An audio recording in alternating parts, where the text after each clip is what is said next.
Hi guys, today I'm going to be doing a book review video and I have 8 books. And it was a pretty mixed bag, like some of them were good, some of them weren't.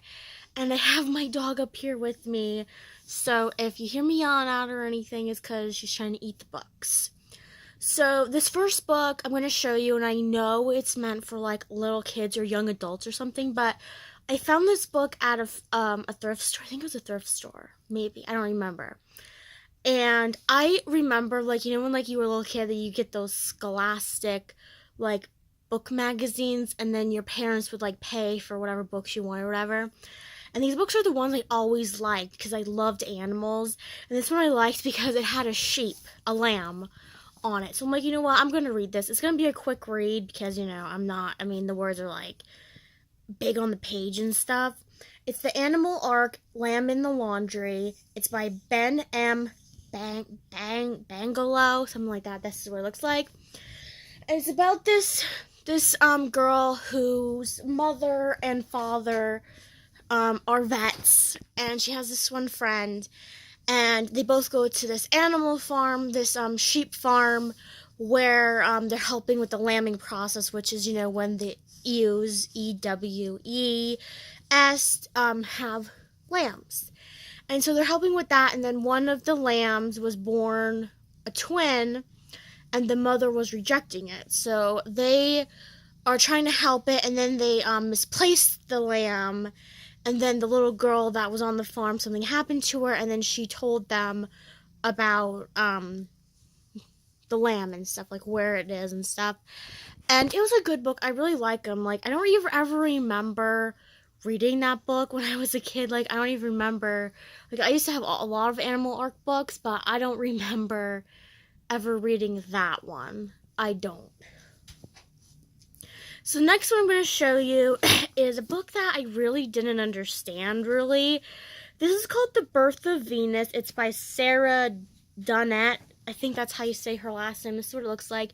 And when I look for books, like at a book fair or something like that, I'm not really looking, like, if I'm not looking for a specific book, but I'm looking for books to just read, that aren't, like, specific to, like, a series or anything. I always just, like, look around, and I never read, like, the cover, I never read, like, the backs of the books. I just buy them.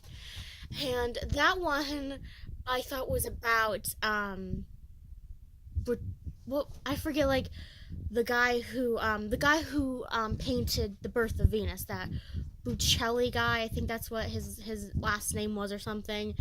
And here it takes place in ancient Roman times, where there's this girl. She comes from this family where it's her sister, and her 2 brothers, and King, what was it, or was it, I forget, oh no, it was like Charlemagne or Charles was going to overtake Florence, where they lived. And throughout the book, in the beginning of the book, it's like in parts. I think it's like in 3 parts.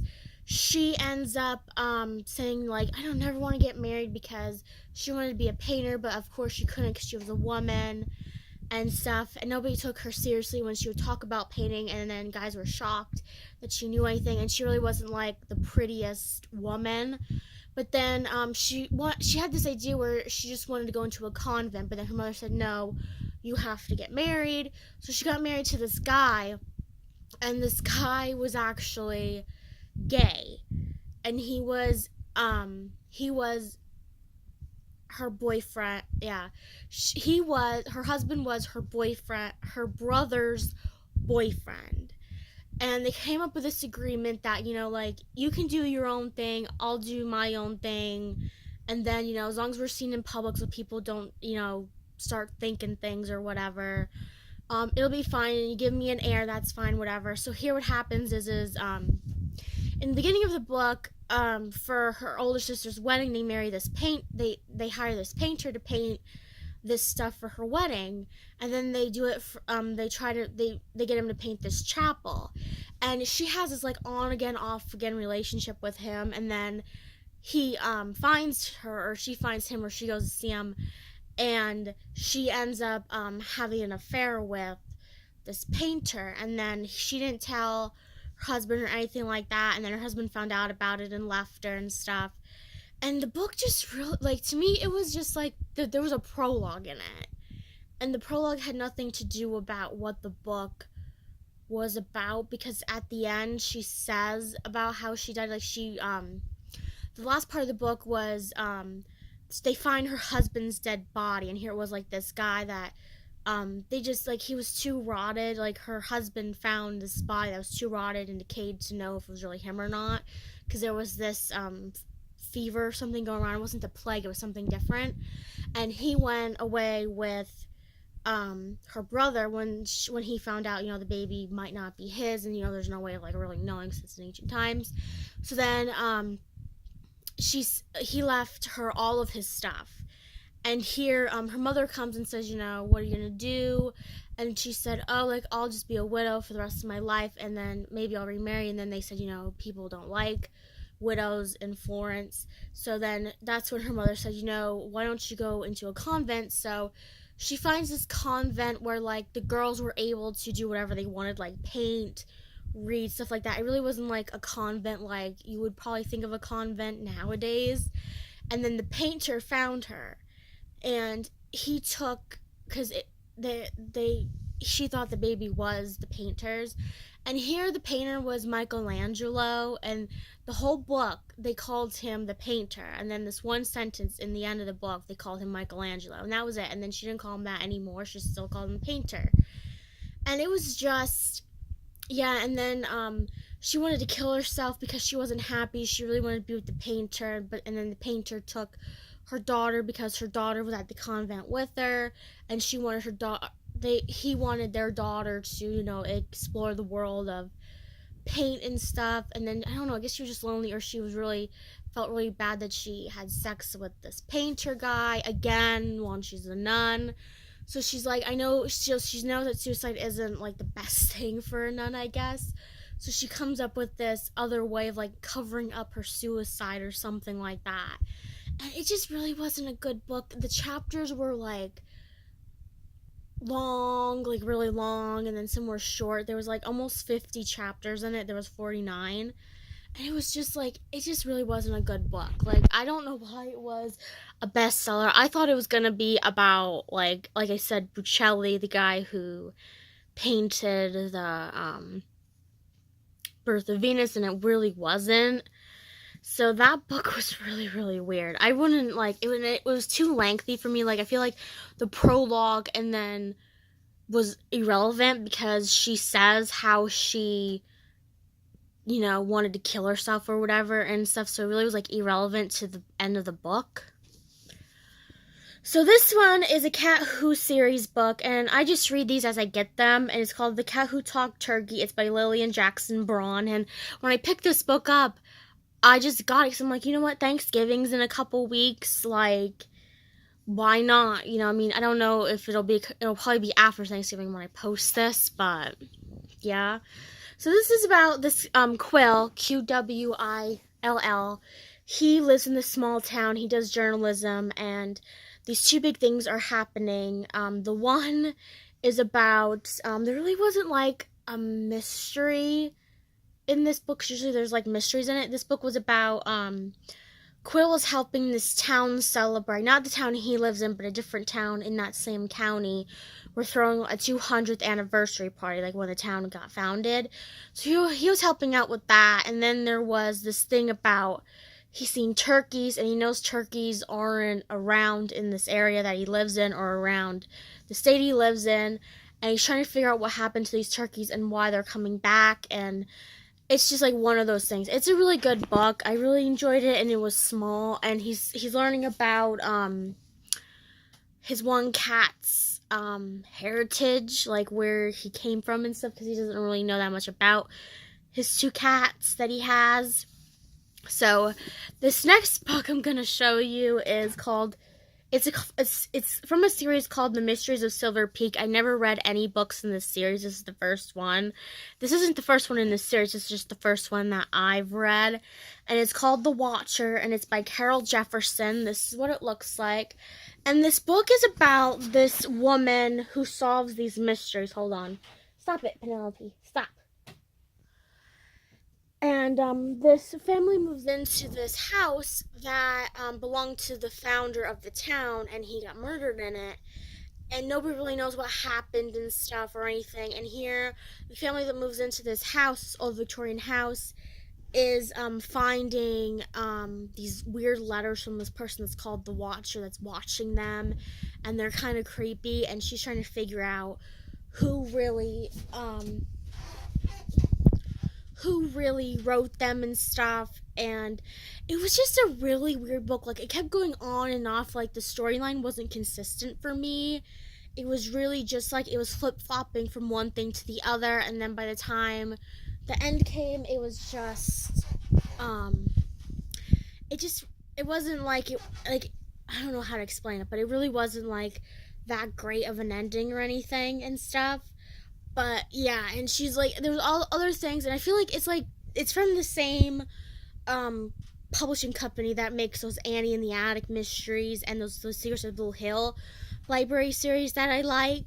And it just really wasn't a good book. And I have I bought 2 of these at a book sale because I didn't know how they were going to be. So I'm like, well, why would I buy a lot of them if I don't know if I'm going to like them? So I got this one, and I actually got the last book in this series. So I don't think I'm going to read the whole series because I really didn't enjoy that one, and I felt like it took too long to get to the end. Of the book, and the chapters were really long compared to the other series that this publishing company makes. So this next one I'm going to show you is Think Big, Overcoming Obstacles and Optimism. It's by Jennifer Arnold, MD, and Bill Klein. They're two little people who are married, and they have a show on TLC. They've had it for a really long time, I think like 10 or 12 years, and it's called The Little Couple. And they have 2 adopted children. One's from India, one's from China or Mongolia or something like that. And they wrote one book, and I think I did a book review video on it. I don't know where it is. If I found it, I would show you guys. And the first one was called Life is Short, no pun intended, and this one's Thinking Big. And basically every chapter they have this, well, in the beginning they had this mantra of Think Big, where it's kind of like an acrostic where each letter stands for like a word or something like that. And this is what it looks like right here.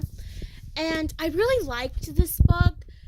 It really was supposed to be kind of like feel like it was like more of like a motivational thing. Like, it didn't, like, they would show examples like in each chapter of like stuff that happened to them, like stuff that happened in their childhood. So each one did like a childhood memory, and then they would get together later in their book in each chapter talking about like their life together and what sort of obstacles they had to face. And it was basically a book for like anybody. Like, you didn't have to like be a little person or, you know, like somebody that had anything wrong with them. It's just a book about, you know, like what you can do in life to make it better, or like to show you that, you know, like they overcome obstacles. They might be different from yours, but they overcame them, and you can do the same thing.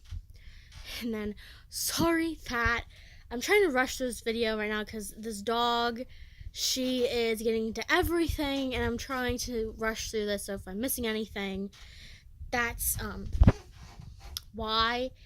But I really like their first book better, because the first book they talk about more of like their lives, and this book was more like a motivational kind of book, you know, like how to overcome things in your life that might be the same or different from them. But then at the end of each chapter, they would give you like things you could do to help like that, and also to fit the example of like Think Big. This one is a travel guide, and I like reading travel guides. I don't know why, I just do. I always read the DK Eyewitness travel guides. This isn't about all of Greece, I don't think. It's just Greece, and it says Athens and the mainland. And this is what it looks like. This book mostly talks more about Athens than anything else. And then before they get into like Athens and stuff, they talk about like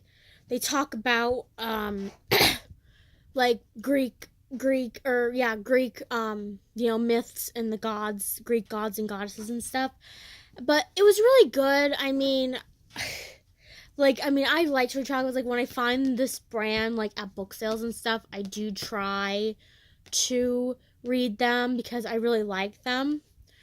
And basically, the things are color coded, like the chapters are color coded, so you know, okay, like the red is for Athens and the yellow is for whatever. You know what I mean? Like, just to give an example. So this book is The Rivalry and Romance Revealed: The World of Downton Abbey, forward by Julian Fellows and written by Jessica Fellows. They were the ones that came up with the idea of Downton Abbey, and they actually, I think they direct or produce it, or they used to, because it's not on the air anymore. And basically, if you like Downton Abbey, this book is really good. I really like it. It talks a lot about the World War One, and about like how Downton was, like, you know, transformed into a hospital and stuff like that. And it talks about other castles and stuff like that in the book, not just about, you know, like what went on in Highclere, but other estates around that time period. And this is what it looks like. It only goes up to season 2, so like if you like this, it doesn't have all the seasons in it. It doesn't talk about every season. It just goes up until season 2, so you guys know. The chapters are really long in it, just so you know. And then they talk about like how they came up with some of the characters, and about how they came up with, like, how they were going to use Highclere, or when they were going to use an estate, like which one were they going to use. And they talked about how, you know, like a lot of the main characters that were the upstairs people, they filmed at Highclere, and then the downstairs people filmed in like a studio set, basically, not at Highclere or anything like that. And this is what it looks like, and it was really good. I really like it. I'm probably going to keep this book because I really liked it. And I found this at a book sale. Do you hear that? The dog is now crying, which she's done all day. So, last but not least, this one is a book that has 6. Is it 6? Yeah, 1, 2, 6 different books in it. It's called The Modern Classics of Suspense. And in my last book review video I did, which I don't know if I put it up yet or not, because I have a couple of these videos saved. The first one was Rebecca, and this one is The Death and the Sky Above, and it's by Andrew Garve. And this book, the second one, really wasn't that good either. I would show you the cover of this book, but it doesn't have a dust jacket on it, and it didn't. Like, when I got this book at a book sale, it didn't have a book jacket on it. And this is what it just looks like. And then on the spine it says, you know, what books are in it. And the second one really wasn't that good either. And I think the reason why I don't like these books, like the 2 out of the 6 so far, is because they're condensed versions of the real book. Because this one was only like 100 and some pages long. It probably wasn't the whole book anyway. And it's basically about this guy who has a ex-wife, but they're not divorced yet, they're separated, and he wants to move on. He already has a girlfriend, and she doesn't want to move on yet. She wants to take him for all he's worth and stuff. She doesn't want to get divorced. And then what happens is she ends up getting murdered, and of course they found this letter from the person who actually murdered her that was from it was that, but then they said it was the letter, it was his letter, her ex-husband's. So she's so what happens is the jury finds him guilty, the husband, so he ends up going to jail. And then miraculously this thing happened where this truck fell on the floor of the building and set it on fire of the prison, and he escaped. And then him and his girlfriend were doing this thing where he was gonna live in this cottage for a little bit that they had, and then they were gonna go somewhere and live together. And eventually she, at the end of the book, she finds out who really did it. And it was just it was an okay book. Like, there really wasn't anything suspenseful about it, in my opinion. It was just like a regular mystery book. So that's all the books I have for this book review video. Hope you guys have a wonderful day. I'll see you guys next time with another video.